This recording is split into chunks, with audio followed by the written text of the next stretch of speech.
This enormous American factory once turned a strange tree sap into millions of pieces of chewing gum.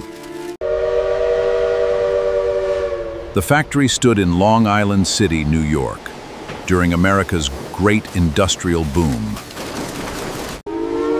It belonged to the American Chicle Company, the company behind famous gum brands.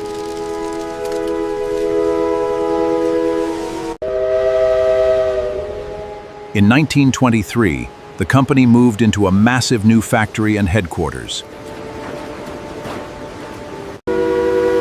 Raw chicle arrived by rail. Then elevators carried it toward the top of the building.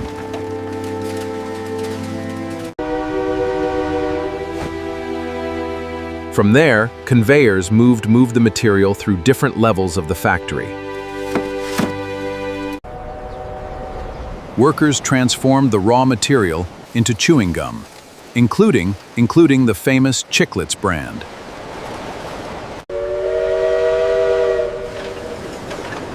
Historic photographs even captured workers packing chiclets inside the factory.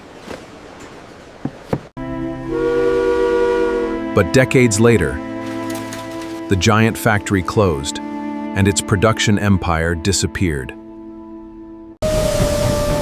Today, the building survives as a forgotten reminder of America's incredible chewing gum industry.